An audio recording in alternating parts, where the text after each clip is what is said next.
ఇక బీఆర్ఎస్ భవన్ లో కేటీఆర్ మాట్లాడుతున్నారు. ఇప్పుడు లైవ్ ద్వారా చూద్దాం. కార్యకర్తల ఆత్మస్థైర్యం దెబ్బతీసే ప్రయత్నం అక్కడ కమిషన్ ముందు, ఇక్కడ ఏసీబీ అని పెట్టి మరి ఇక్కడేదో జరిగిపోయిందని చెప్పి ఏ కరప్షన్ జరగని ఒక కేసులో యాంటీ కరప్షన్ బ్యూరోని ఇన్వాల్వ్ చేసి మా ఆర్ఎస్ ప్రవీణ్ అని చెప్పిండు, నా చరిత్రలో ఇంతకంటే తుపేల్ కేసును ఎప్పుడు చూడలే, 26 ఏళ్ళు ఐపీఎస్ అధికారిగా పనిచేసిన ఇంతకంటే తుపేల్ కేసు నా జీవితంలో చూడలేదని చెప్పి వారు కూడా చెప్పినారు. అంటే ఇట్లాంటి కేసులు పెట్టి ఏదో సాధిస్తాను రేవంత్ రెడ్డి గారు అనుకుంటున్నాడు.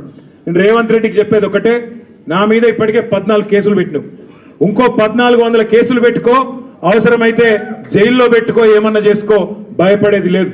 తెలంగాణ కోసం ఆనాడు జైలుకు పోయినాం, ఇవాళ అవసరమైతే తెలంగాణ ప్రతిష్టను పెంచడానికి తీసుకున్న ఒక నిర్ణయం వల్ల మళ్ళీ జైలుకు పోవాల్సి వస్తే కూడా భయపడేటోడు ఎవడు లేడు. నీ ఉడత ఊపులకు ఎట్టి పరిస్థితుల్లో భయపడం. నేను మిమ్మల్ని అందరినీ కోరేది ఒకటే, ఇదేంటంటే డైలీ సీరియల్ లెక్క అయిపోయింది. ఎట్లా అంటే ఒకరోజు పిలుచుడు, కూర్చోబెట్టుడు, 9 గంటలు ఆడ కూర్చోబెట్టి ఛాయ్ తాగిపించి ఏం చెప్తాం సార్, ఇక మాకు పైకి వెళ్ళే ఆదేశాలు ఉన్నాయి, ఏం చేయాలని పాపం వాళ్ళు కూడా ఇక ఏం చేయాలి తెలియక అడిగిందే అడుగుతాను. అందుకే నేను మీకు కూడా రిక్వెస్ట్ చేసేది ఒకటే, మనం అందరం కూడా కాన్సన్ట్రేషన్ చేయాల్సింది, మనందరం కూడా పార్టీగా ఆలోచన చేయాల్సింది, దృష్టి సారించాల్సింది 2-3 పనుల మీద.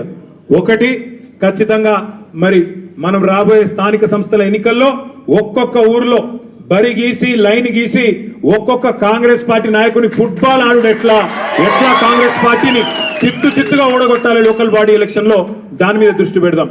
రెండవది, ఈ నెల 21వ తారీఖున కాళేశ్వరం ప్రాజెక్టు ప్రారంభించి సరిగ్గా 6 సంవత్సరాలు కాబోతా ఉన్నది. 2019 ఆనాడు జూన్ 21 నాడు మాన్యులు పెద్దలు మన తెలంగాణ తొలి ముఖ్యమంత్రి కేసీఆర్ గారు కాళేశ్వరం ప్రాజెక్టును జాతికి అంకితం చేసిన రోజు జూన్ 21. మరి ఆ రోజు కూడా సార్ను అడిగి మనం పార్టీగా ఒక నిర్ణయం తీసుకొని ఏం చేసి మళ్ళీ ఒక్కసారి కాళేశ్వరం గొప్పదనం ప్రజలకు చెప్దాం, ఆలోచన చేయాల్సిన బాధ్యత మన మీద ఉంది. రాష్ట్ర వ్యాప్తంగా కొంత కార్యక్రమం చేయాల్సిన బాధ్యత కూడా మన మీద ఉంది. ఇక మనకు నోటీసులు వచ్చుడు, మనం పోవుడు, ఇవన్నీ కూడా రొటీనే, పాత చింతకాయ పచ్చడి. దీన్ని పట్టించుకోవాల్సిన అవసరం కానీ, దీని గురించి ఆందోళన పడాల్సిన అవసరం కానీ లేదు. పెడితే గిడితే 15 రోజులు జైల్లో పెడతాడు, పైశాచిక ఆనందం పొందుతాడు తప్ప వాడు పీకేది ఏమీ లేదు. లొట్టపీసు భయపడేటోడు ఎవడు లేడు. రేవంత్ రెడ్డి గుర్తుపెట్టుకో, నీలాగా లుచ్చా పనులు చేసి 50 లక్షల బ్యాగులతో దొరికిన దొంగలు ఎవరు మా పార్టీలో లేరు. నీలాగా లుచ్చా పనులు చేసి అడ్డదారిలో పదవులు కొనుక్కొని ముఖ్యమంత్రి అవుడు, పిసిసి ప్రెసిడెంట్ అయ్యే లుచ్చా పనులు చేసినోడు ఎవడు కూడా లేడు. మన బాగా బాధపడ్డాడట రేవంత్ రెడ్డి.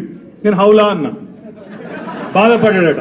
నేను అడుగుతున్నా ఒకటి, తెలంగాణ ముఖ్యమంత్రి అయ్యుండి జై తెలంగాణ అనకపోతే నేనేమనాలి, మరి ఏం పేరుతో పిలవాలి? తెలంగాణ ముఖ్యమంత్రి అయ్యుండి తెలంగాణ రాష్ట్రాన్ని ప్రతిరోజు కించపరిస్తే నేనేమని పిలవాలి? తెలంగాణ ముఖ్యమంత్రి అయ్యుండి తెలంగాణ రాష్ట్రాన్ని దివాలా తీసిన రాష్ట్రం అంటే ఏమనాలి? తెలంగాణ ముఖ్యమంత్రి అయ్యుండి ఢిల్లీకి పోతే నాకు అపాయింట్మెంట్ ఇస్తలేరు, దొంగను చూసినట్టు చూస్తున్నట్టు నేనేమనాలి? తెలంగాణ ముఖ్యమంత్రి అయ్యుండి చెప్పులు ఎత్తుకపోతాడేమో అని భయపడుతున్నారు అంటే ఏమనాలి నిన్ను? అందుకే ఇక నేను ఎక్కువ అనగాని మీరు అనగాడికి అన్నారు, కానీ అది కాదు, నాకు అర్థం కాదు.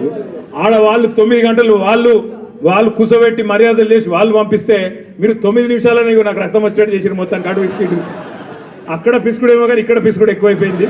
కాబట్టి మీరు పొద్దున్న నుంచి చాలా ఓపికగా ఉన్నందుకు మీ అందరికీ గౌరవ ఎమ్మెల్యేలు, గౌరవ ఎమ్మెల్సీలు, గౌరవ ఎంపీలు అందరికీ హృదయపూర్వకంగా దండం. మీరు కూడా పేరు పేరున అందరికీ నమస్కారాలు. జై తెలంగాణ, జై తెలంగాణ, జై కేసీఆర్, జై కేటీఆర్. 2-3 పనుల మీద. ఒకటి, ఖచ్చితంగా మరి మనం రాబోయే స్థానిక సంస్థల ఎన్నికల్లో ఒక్కొక్క ఊర్లో 2-3 పనుల మీద. ఒకటి, ఖచ్చితంగా మరి మనం రాబోయే స్థానిక సంస్థల ఎన్నికల్లో ఒక్కొక్క ఊర్లో 2-3 పనుల మీద. ఒకటి, ఖచ్చితంగా మరి మనం రాబోయే స్థానిక సంస్థల ఎన్నికల్లో ఒక్కొక్క ఊర్లో 2-3 పనుల మీద. ఒకటి